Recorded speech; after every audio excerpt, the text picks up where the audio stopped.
여행에서 돌아온 그날 거실에 낯선 여자가 앉아 있었어요. 그 여자가 제 어머니의 자리를 차지하고 제 방에는 누군가의 옷이 걸려 있었죠. 열흘 전까지만 해도 평범했던 집이 제겐 낯선 세상이 되어 있었습니다. 더 놀라운 건 가족 모두가 그녀를 엄마라고 부르고 있었어요. 그날 오후 공항버스에서 내리자마자 미지의 열기와 매캐한 도로 냄새가 뺨을 스치며 돌아온 시간이 현실인지 의심되었고, 낯익은 골목의 가로수 잎사귀가 비둘기 날갯짓처럼 파닥거리며 마음을 불안하게 쿵 내려앉게 만들었어요. 현관 비밀번호를 누를 때 손끝이 잠깐 굳어 있었고, 문이 열리며 스며든 된장국 향과 낯선 향수 냄새가 한꺼번에 섞이는 순간 집이라는 단어가 품어야 할 온기가 얇은 얼음처럼 부서지는 소리가 귓속 깊은 곳에서 울렸습니다. 거실 소파에 모르는 여자가 다리를 가지런히 모은 채 앉아 있었고, 노란 스탠드 조명이 그녀의 뺨 곡선을 부드럽게 따라내리며 익숙한 공간에 생경함을 덧칠했으며, 제 심장은 섭기를 먹은 북처럼 둔탁하게 울렸어요. 식탁 위에는 생일처럼 보이는 미역국과 잡채와 불고기가 김을 뿜고 있었고, 젖은 수건에서 올라오는 비눗내와 함께 유리창 바깥 차 소음이 낮게 웅웅거렸으며, 그 소음이 가족 대화의 빈자리를 대신하는 듯 균열을 더 넓혔습니다. 그 여자가 미소를 지으며 어서 오세요. 우리 딸이라고 낮고 매끄럽게 말했는데, 목소리 끝에 떨림이 아닌 지나친 안정감이 낯설었고, 그 안정감이 제 기억을 밀어내며 제 어머니의 자리를 차분히 훔쳐가는 느낌이 들었어요. 바람이 커튼을 건드리며 라벤더 향을 퍼뜨렸고, 테이블 위 리모컨이 미세하게 흔들릴 만큼 집 안 공기는 얇게 떨리고 있었으며, 목젖 뒤편이 말라붙어 작은 기침 소리조차 낼 수 없을 만큼 입안이 무거웠습니다. 벽에 걸린 가족 사진은 유광 코팅의 번들임 아래 새 구도로 재배열되어 있었고, 제 어린 시절의 이빨 빠진 웃음 사진은 어디로 갔는지 사라졌으며, 대신 낯선 여자의 미소와 아버지의 어색한 표정이 균형을 고집했어요. 부엌 쪽에서 접시 부딪히는 소리가 맑게 흩어지더니 그 끝에 눌러 담은 한숨이 따라붙는 것처럼 들렸고, 그때 복도 끝 방문이 열리며 아버지가 우리 애 왔구나, 인사해라라고 말했는데 말끝이 서늘하게 식어 있었습니다. 아버지의 발걸음은 예전보다 느려졌고, 새로 산 듯 윤이 반짝이는 실내화가 마룻바닥을 미끄러지듯 스치며 작은 습기에 자취를 남겼으며, 그 습기 위로 제 시선이 갇혀 몸이 앞으로 나아가길 주저했어요. 낯선 여자는 제게 물컵을 건네며 가족의 평온을 연기하듯 손바닥을 살짝 뒤집어 예의를 보였고, 물 표면의 창밖 하늘이 뒤집혀 흔들리는 모습이 불길하게 반짝였으며, 그 반짝임이 제 마음속 의심을 조용히 확정해 주었습니다. 복도에서 풍겨오는 약 냄새와 온열기 특유의 금속 냄새가 희미하게 섞여 있었고, 그것이 이 집의 시간이 부서지고 이어붙은 흔적 같았으며, 제 발바닥은 바닥에 미세한 먼지를 헤치며 망설이는 한 걸음을 어렵게 내디뎠어요. 아버지의 눈동자는 반쯤 잠긴 창처럼 반짝였고, 피곤이 눌린 눈밑 그림자가 세 주름을 대충 감춘 파운데이션 위로 비치며 표정의 진심을 숨겼으며, 말수가 적었던 옛날보다 더 조심스러운 호흡이 방 전체를 눌렀습니다. 여자는 스스로를 혜진 씨라고 소개했고, 말끝마다 어머니의 옛 호칭을 자연스럽게 끼워 넣으며 오래된 식탁 의자에 어울리려는 사람처럼 작은 웃음을 반복했으며, 그 억지의 매끄러움이 칼날보다 조용히 날카로웠어요.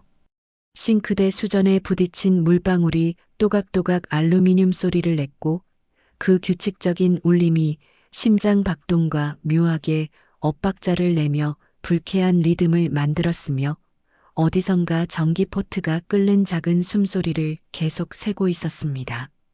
어머니는 어디 계세요라는 질문이 혀끝에서 미끄러지다 다시 붙잡혔고 치아 사이로 새어나올 듯 말 듯 하던 울컥임이 목 뒤를 쓸어올라 눈가를 습하게 만들었으며 가섭기가 속눈썹을 무겁게 눌렀어요.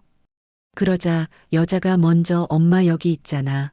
우리 딸이라며 부드럽게 손을 벌렸고 손등의 잔주름이 조명에 반사되어 진짜 자연스러움을 흉내냈으며 그 흉내가 제 귀에는 지워지지 않는 스크래치처럼 들렸습니다. 아버지는 말없이 식탁을 가리켰고 뜨거운 잡채에서 올라온 참기름 향이 공기를 기름막처럼 코팅하며 대화의 끝을 미끄럽게 만들었으며 의자 다리가 바닥과 스치는 사각거림이 비밀을 숨긴 신호처럼 계속 이어졌어요. 핸드폰을 꺼내 여행 때 찍은 어머니 사진을 훑는데 해질녘 바닷바람 소리가 그 순간 귓속에 다시 불어들어왔고 파도 잔향과 모래 알갱이의 까슬한 기억이 손가락 끝을 간지리며 지금 이 방의 냄새와 싸웠습니다.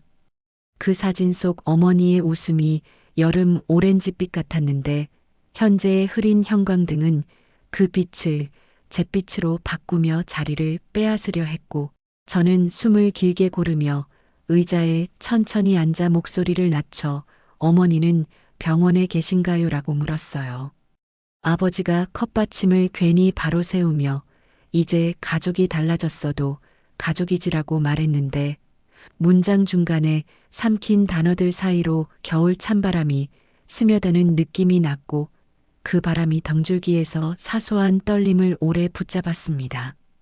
밤이 완전히 내려앉자 창문 유리에 실내등의 금빛이 얇게 번졌고 골목길에서 오토바이가 지나갈 때마다 유리창이 가볍게 떨려 작은 진동이 손목뼈를 타고 전해졌으며 그 진동이 마음속 의심을 또렷하게 두드렸어요.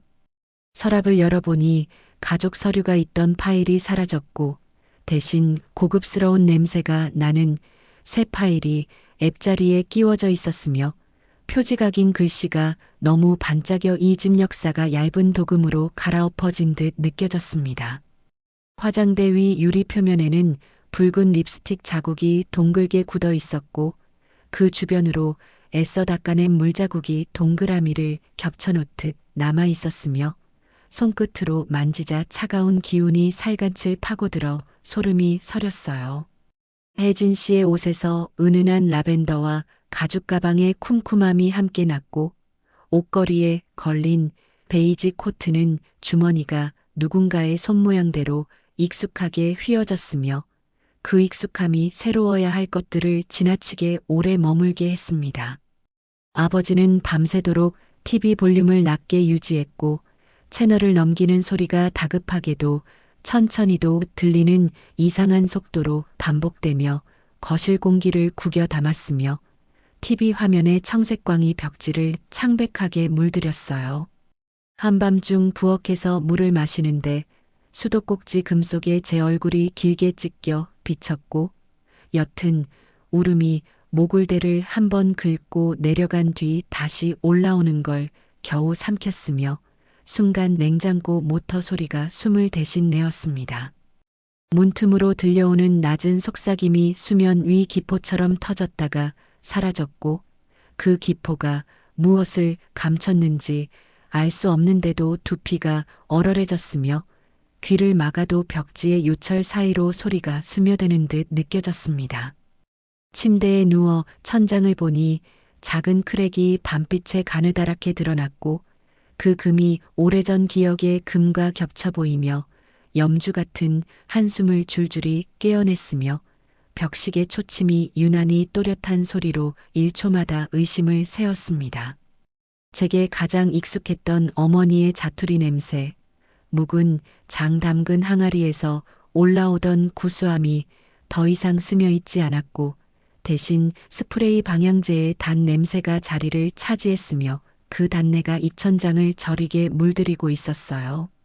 새벽이 되자 골목의 쓰레기차가 멈추는 소리와 함께 알루미늄 캔이 부딪히는 맑은 소리가 퍼졌고 그 소리가 청소처럼 공간의 기운을 바꾸길 잠깐 바랐지만 아무것도 치워지지 않았으며 손등의 핏줄만 선명해졌습니다.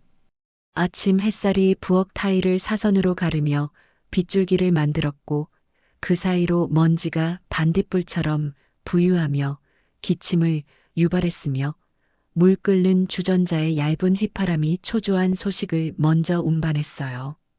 혜진 씨는 앞치마를 차분히 매만지며 미소를 유지했고 수저통에서 젓가락을 쥐는 손끝 힘이 균일하게 정제되어 있었으며 그 균일함이 사람의 자연스러운 삐끗함을 지워 진짜보다 더 연극처럼 보였습니다. 식탁에 앉자마자 아버지는 병원 검진 결과를 조심스럽게 꺼냈고 혈압과 심전도의 기호들을 더듬다가 말을 멈추었으며 종이 냄새와 잉크 냄새가 함께 올라와 불길한 예섭처럼 폐 안쪽까지 스며들었어요. 고개를 들어보니 혜진 씨가 병원 직원용 출입증을 무심히 가방에 넣는 모습이 반사경처럼 스쳤고 플라스틱 카드가 서로 문질리는 마찰음이 귀끝에 거슬리게 매달렸으며 그 순간 그녀의 경로가 어머니와 겹치지 않음을 알았습니다.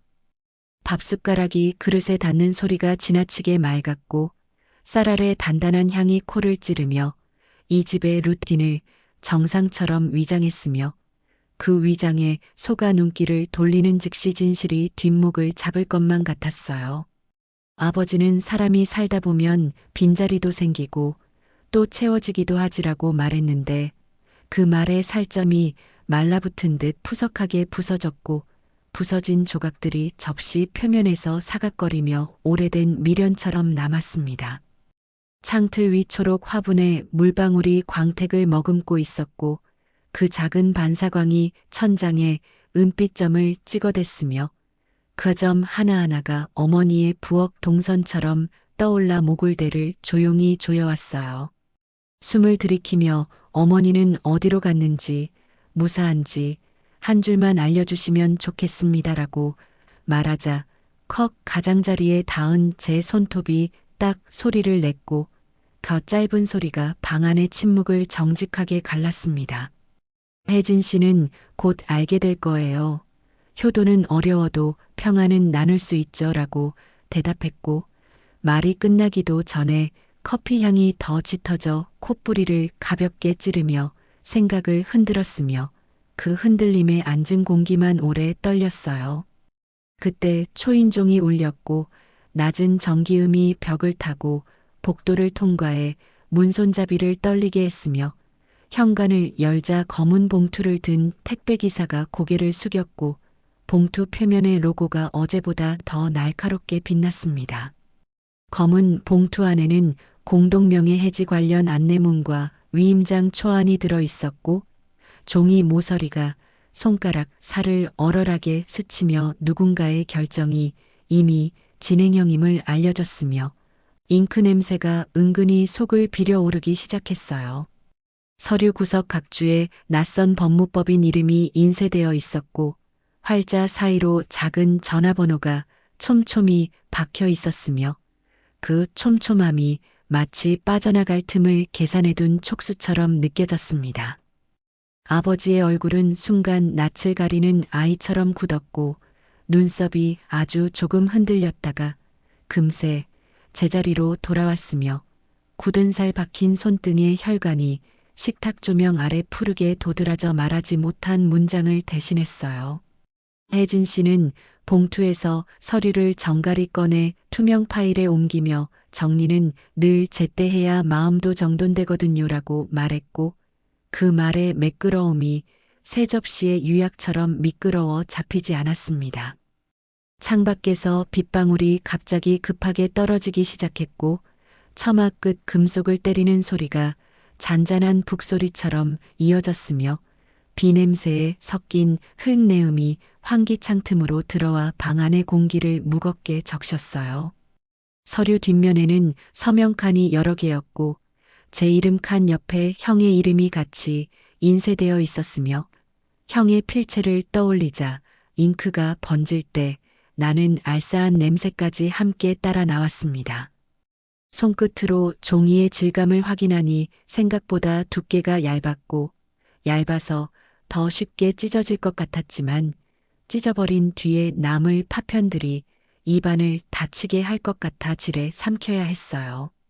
형에게 전화하겠습니다라고 말하자 핸드폰 진동이 손바닥을 3번 두드렸고 통화 연결음의 규칙적인 파장이 귀 사이를 오가며 얇은 반지름의 동심원을 그렸으며 그 중심에 불안에 가장 진하게 앉았습니다.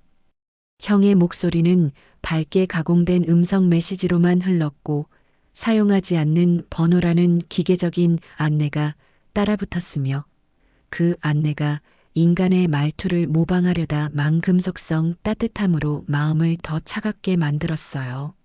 그때 혜진 씨가 젓가락으로 접시를 톡 치며 가족은 믿음으로 묶이는 거예요. 의심으로 찢어지지 않게 서둘러요라고 말했고 젓가락 금속 끝에서 작은 울림이 생겨나 방의 가장자리까지 얇게 번졌습니다.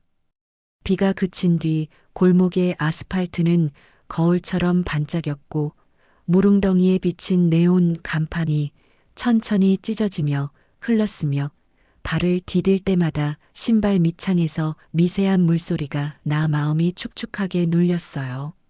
법무법인 주소를 찾아 엘리베이터에 오르자 금속벽이 제 모습을 찌그러뜨려 반사했고 급한 호흡이 서서히 유리처럼 식어가며 체온이 목덜미에 얇게 달라붙었습니다. 사무실 문을 열었을 때 라벤더와 복사종이 냄새가 동시에 밀려와 코를 톡 쳤고 환풍구를 타고 흐르는 공기가 귓불을 스치며 지나갔으며 카운터 위 초음파 가습기가 반짝이는 안개를 뿜고 있었어요. 접수대 여직원은 무표정한 예의로 미소를 보여주었고 키보드 탁건 소리가 일정한 속도로 바닥에 선을 긋듯 이어졌으며 그 선 위를 불안이 미끄러져 균형을 잃지 않으려 애를 썼습니다. 면담실에 들어서자 유리 테이블이 차갑게 손목을 식혔고 정리된 펜꽂이가 병사처럼 곧게 서 있었으며 펜촉이 가볍게 부딪힐 때 나는 딸깍 소리가 마음의 뒤척임을 오히려 규율했습니다. 변호사는 얇은 금태 안경 너머로 제 표정을 찬찬히 보며 최근에 가족관계 변동 신고가 접수되었고 부동산 이전 절차도 일부 승인 대기 상태네요라고 말했으며 그 말이 정확히 바닥을 짚는 소리처럼 들렸어요. 프린터가 돌아가며 따끈한 종이를 뱉어냈고 새 종이의 가장자리에 손을 대자 작은 열감이 지문에 남았으며 그 열이 금세 차갑게 식으며 마음속 불씨도 어정쩡하게 식었습니다.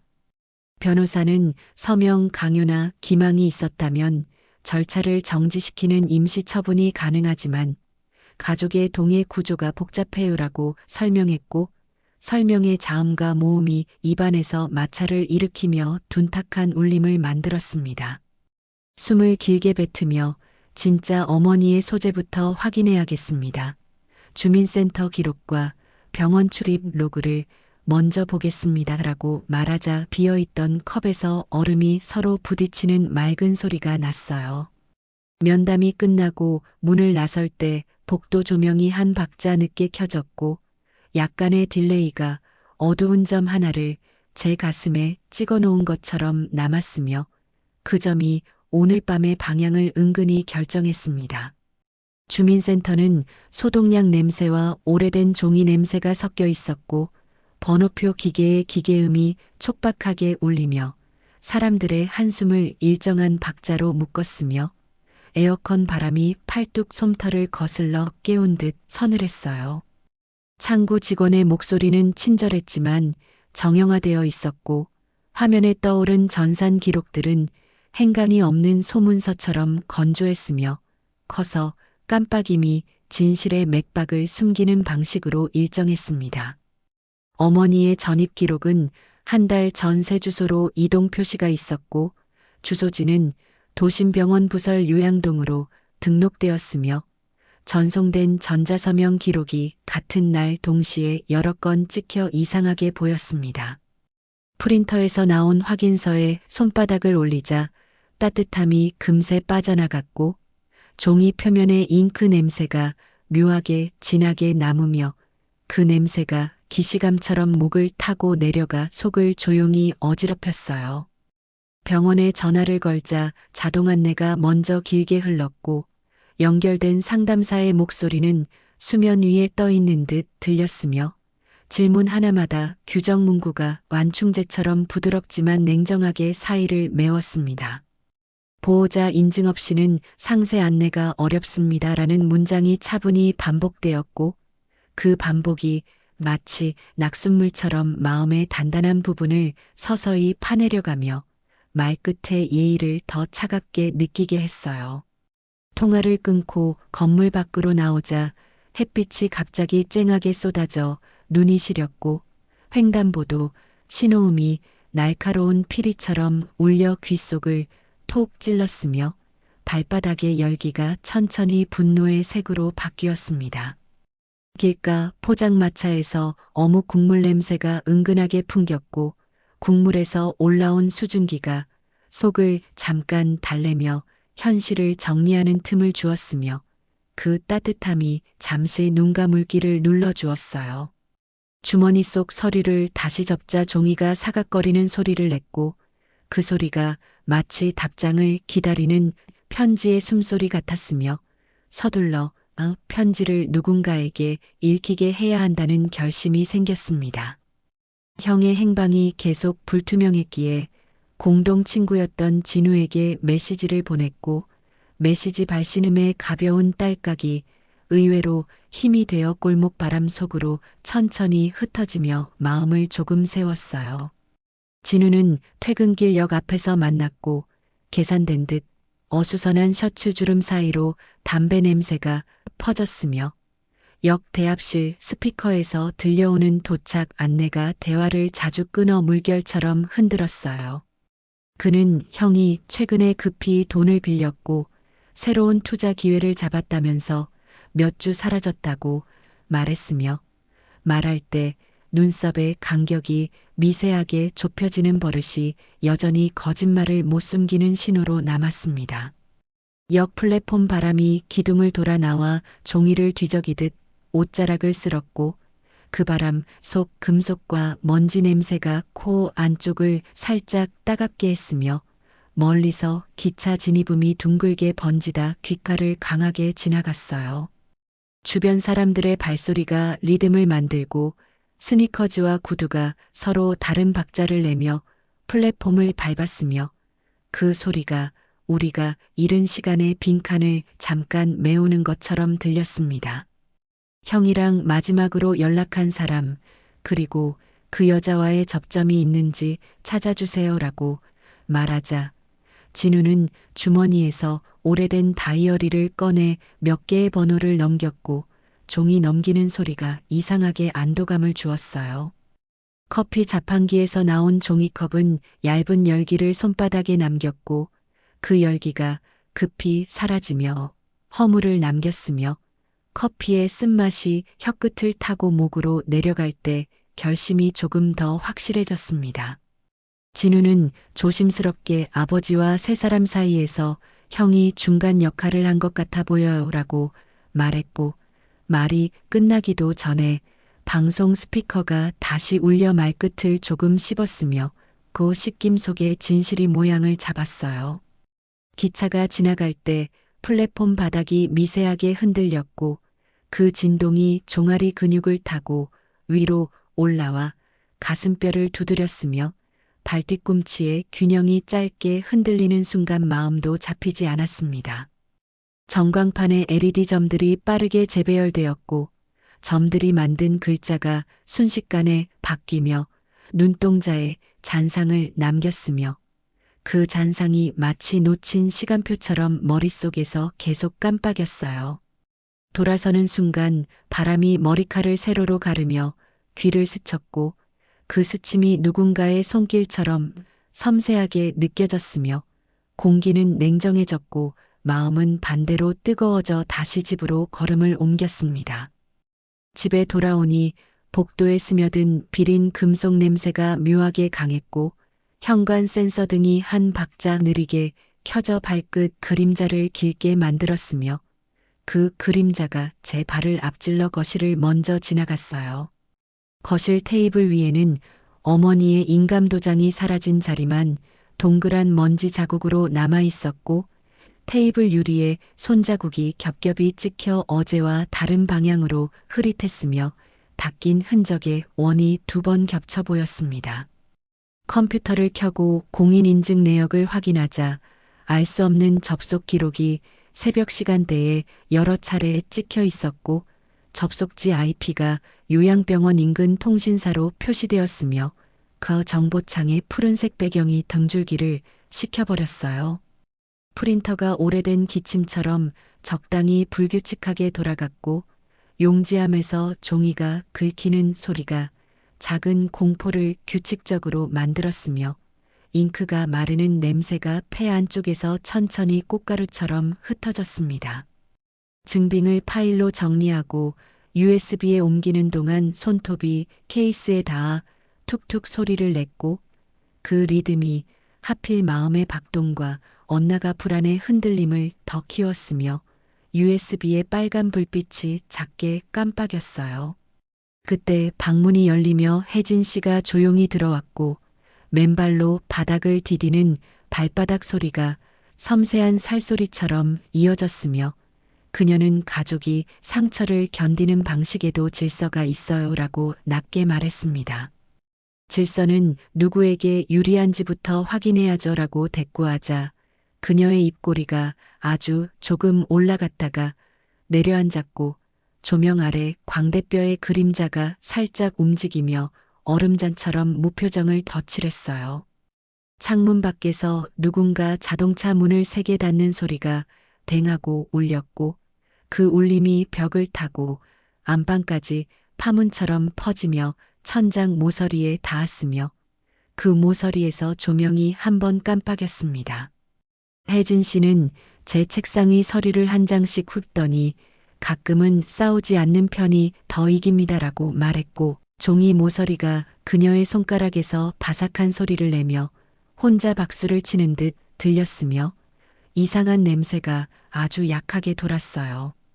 방문이 닫히고 나서야 내쉬는 숨이 길게 흘렀고 커튼을 스치는 바람 소리가 새로 커진 것처럼 들렸으며 귓바퀴가 달아오르는 걸 손바닥으로 식히며 다음 계획을 마음속으로 적었습니다.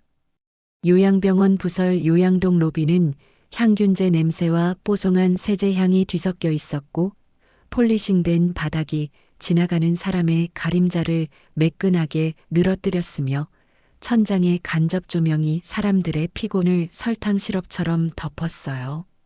접수대에서 보호자 확인 절차를 밟자 플라스틱 키오스크 화면이 차갑게 손가락 지문을 요구했고 지문 스캐너의 미지근한 온기가 피부를 어색하게 눌렀으며 인증음이 짧게 또각 울려 귀 속이 간질거렸습니다.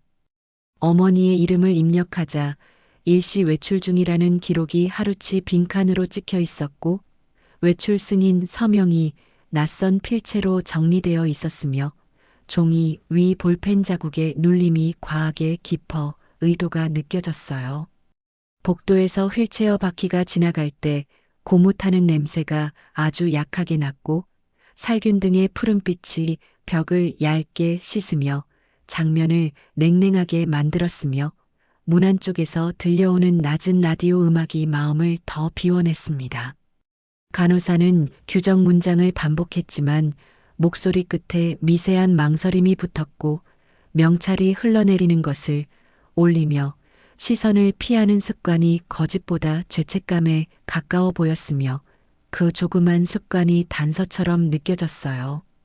퇴근 시간 직전 구내 카페에서 직원 2명이 속삭이는 소리가 유리잔에 부딪히며 튀었고 제 옆 테이블로 튄 소문이 설탕가루처럼 희미하게 흩어졌으며 그 가루가 진실의 윤곽을 더럽게 드러냈습니다. 그들은 최근 외부 협력사가 보호자 대행을 자주 맡아 서류를 처리했다며 임시 보호자 개념으로 출입하는 사람이 병동을 몇 차례 오갔다고 했고 그 사람이 묘하게 익숙한 향수를 뿌린다고 했어요. 향수의 묘사는 라벤더와 시트러스가 섞인 가벼운 냄새였고 그 설명이 머릿속에서 즉시 하나의 얼굴과 겹쳐졌으며 당연하게도 오늘 아침의 화사한 미소가 함께 떠올라 손등이 서늘해졌습니다. 카페 문을 밀고 나가며 종이컵 뚜껑을 살짝 눌렀고 뜨거운 김이 뚜껑 구멍으로 새어나와 콧등을 스치며 눈가에 엷은 물기를 남겼으며 이를 악물고 로비에 CCTV 관리를 요청했습니다. 직원은 규정과 개인정보를 이유로 거절했지만 경찰 협조 요청 가능성을 언급하자 그의 눈동자가 짧게 흔들렸고 흔들림이 멈춘 뒤 남은 고요 속에서 작은 가능성이 문틈으로 열렸습니다. 병원 외부 협력업체 명단을 확보하기 위해 경찰서 민원실을 찾았고 잉크와 금속에 뒤섞인 냄새가 좁은 공간에 눌어붙어 있었으며 번호표의 전자음이 귀 속에서 규칙적인 맥박처럼 뛰어 심호흡을 천천히 유도했어요. 담당 형사는 차분한 말투로 서류의 정합성을 확인하며 대행 서명과 임시 보호자 권한 남용이 의심됩니다라고 판단을 정리했으며 그 말이 플라스틱 책상 표면을 통해 차갑게 퍼져나가 동줄기를 또렷하게 식혔습니다. 제출한 USB의 접속 기록과 요양동 출입 로그가 일치한다는 대조 결과가 출력되었고 종이 끝이 레이저 프린터의 미열을 머금은 채 손가락에 살짝 달라붙었으며 그 작은 열감이 의심을 확신으로 바꾸는 증인이 되었어요. 형사가 복도에는 마른 고무 냄새와 오래된 커피향이 희미하게 떠 있었고 복도 창으로 스며든 오후빛이 바닥 타일의 미세한 흠집을 드러내며 시간의 결을 조용히 강조했으며 걸음걸이가 저절로 단단해졌습니다. 퇴실하며 현관문이 닫히는 공기의 낮은 탄성음을 듣는 순간 마음속 추위가 거꾸로 서서히 녹았고 녹아내린 물의 온기가 횡격막 아래에서 잔잔히 번지며 다음 단계의 결심을 고요하게 붙들었어요. 저녁 무렵 집으로 돌아오니 현관에서부터 낯선 향수가 더 진하게 퍼졌고 냄새 입자가 마치 공중에 얇은 막을 쳐서 호흡을 미세하게 방해하는 듯해 천천히 코끝을 스쳐 지나갔으며 전구빛이 노랗게 낮아져 그림자를 길게 만들었어요. 거실 테이블 중앙에는 고급 케이크 상자가 거의 의식처럼 올려져 있었고 종이띠지가 바람 없이도 스치듯 흔들렸으며 칼날에 묻은 초콜릿의 윤광이 묘한 성급함을 반사의 침묵의 성격을 달리 보이게 했습니다. 혜진 씨는 축하 자리가 되길 바랐는데 분위기가 무겁네요 라고 낮게 말했고 유리잔을 들어 올리는 손목 각도가 필요 이상으로 완벽했으며 그 완벽함이 사람의 결을 지우는 매끈함으로 불편함을 더했어요. 아버지는 잠시 케이크 칼을 내려놓으며 눈을 감았다 떴고 속눈썹 그림자가 뺨 위에 반 달처럼 내려앉아 오래된 피로를 드러냈으며 그 피로 속에서 여전히 지켜야 할 무엇이 흔들리는 소리가 났습니다. 디저트 접시에 포크가 닿아 맑은 금소금이 났고 그 소리가 방의 모서리를 한번 훑고 돌아와 가슴뼈 앞에서 멈춘 느낌을 남겼으며 오늘 밤 경찰에서 연락이 올 겁니다라는 말을 아주 천천히 꺼냈어요. 전화벨이 낮은 파형으로 울리더니 형사의 담담한 음성이 이어졌고 협력업체 명단에서 혜진 씨의 실명이 기재되어 있으며 병원 출입 기록과 대조되어 일치한다는 문장이 망설임 없이 또렷하게 낭독되었어요. 스피커폰의 얇은 울림이 리모컨과 유리 테이블을 번갈아 반사했고 반사된 음이 공기층을 겹겹이 밀어 올리며 방 안의 온도를 살짝 낮췄으며 그 차가움이 이성의 가장자리를 덧칠해 말의 순서를 가라앉혔습니다. 혜진 씨는 미소를 거의 잃지 않은 채 가족을 위해 행동했을 뿐이에요라고 말했지만 목소리 끝에 억양이 반 박자 무너져 은폐된 긴장을 고스란히 표면으로 떠올렸고 손등의 파르르 떨림이 조명에 잡혔어요. 아버지는 숨을 길게 내뱉으며 손가락 마디를 맞잡았고 관절에서 미세한 마찰음이 났으며 그 소리가 오래된 서랍을 여는 음색을 닮아 마음속 비밀칸이 마침내 열리고 있음을 조심스럽게 알렸습니다. 어머니를 어디로 데려갔습니까? 라는 질문이 더 이상 휘지 않고 직선으로 뻗어나갔고 단어들이 공기를 가르는 동안 부엌 시계 초침이 또렷하게 3번 움직였으며 3번째 칸에서 문딱방이 잠깐 조용히 멈췄어요. 혜진 씨가 연행된 뒤 집안은 며칠 동안 말 그대로 정지된 시간 속에 머물렀어요. 커튼 사이로 들어오는 오후 햇빛만 하루의 변화를 알려줬죠. 경찰의 출입이 잦아지며 집안 공기가 낯설게 뒤섞였고 식탁 위에는 서류 봉투와 지문용 장갑이 흩어져 있었습니다. 아버지는 방마다 불을 켜둔 채 잠들지 않았고 불빛 아래서 혹시 어머니가 연락을 시도하진 않았을까라는 생각으로 수화기를 붙잡곤 했어요. 그러나 전화는 단 한 번도 울리지 않았습니다. 며칠이 지나도 어머니의 소재는 확인되지 않았고 경찰의 보고서는 늘 추적 중이라는 한 줄로만 채워졌죠. 그 고요한 며칠이 오히려 가장 시끄러운 시간이었어요. 그때부터였죠. 진짜 어머니를 찾는 일이 단순한 가족의 문제가 아니라 세상 전체를 향한 싸움처럼 느껴지기 시작한 건 요양병원 뒷문은 철제 특유의 차가운 냄새를 풍기며 열렸고 그 냄새가 새벽 공기와 섞여 코 속을 얼얼하게 스쳤어요. 벽면에 CCTV 불빛이 깜빡이며 철제 복도 위에 푸른 그림자를 깔았고 경찰의 손전등이 바닥을 비출 때마다 먼지가 하얀 입자로 튀어 올랐습니다. 영상 기록을 되감자 2달 전 혜진 씨가 병실에서 어머니의 휠체어를 밀고 나오는 장면이 나타났고 화면 속 어머니의 어깨에는 낡은 체크무늬 담요가 걸쳐져 있었으며 바퀴 자국이 그대로 엘리베이터까지 이어졌습니다. 경찰은 이 시각 이후 휠체어가 돌아온 흔적이 없습니다라고 말했고 그 말이 스피커를 타고 공기 중에 퍼질 때 전신의 혈류가 순간적으로 얼어붙는 듯 했어요. 모니터에 비친 시간 표시는 새벽 4시 17분, 어머니가 사라진 시각이었죠.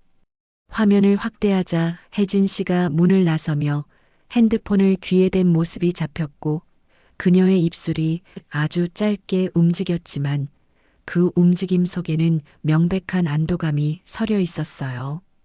그날 저녁 경찰차가 아파트 앞 골목에 멈췄고 붉은 경광등이 벽면을 물들였어요.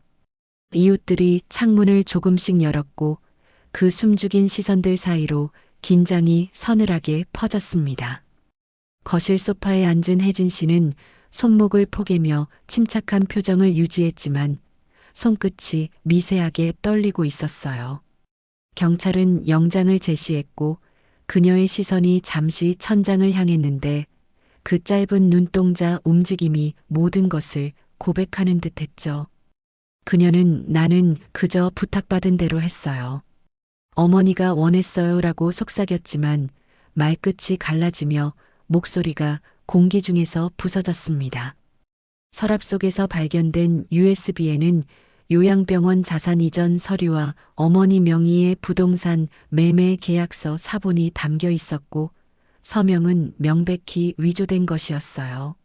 서류를 덮자 종이에서 냉랭한 잉크 냄새가 올라왔고 아버지는 머리를 감싸 쥔 채 내가 지켜야 할 게 뭔지도 잊었구나 하고 낮게 중얼렀습니다.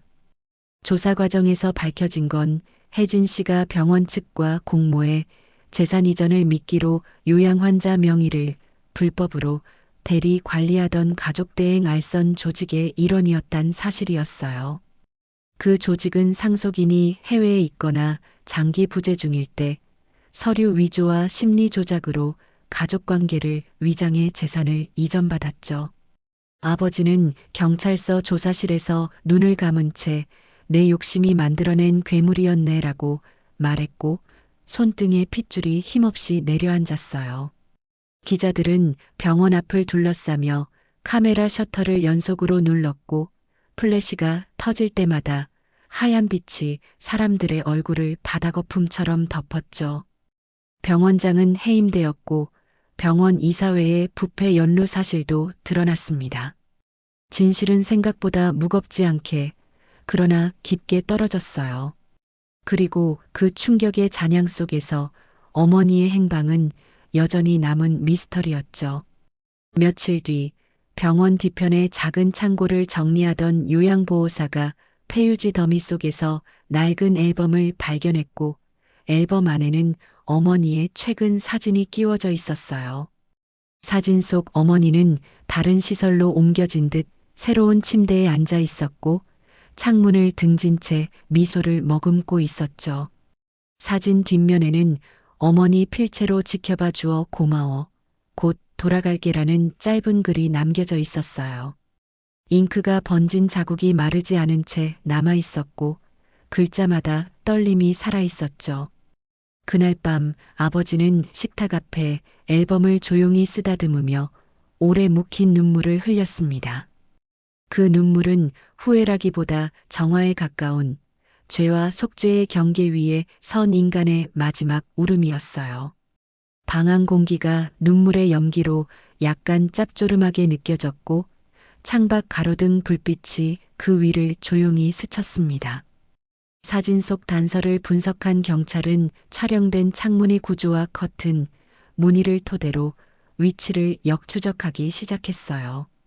건물 외벽의 벽돌 배열, 창틀의 색, 그리고 창밖으로 비친 간판 글씨 일부가 결정적 단서가 되었죠.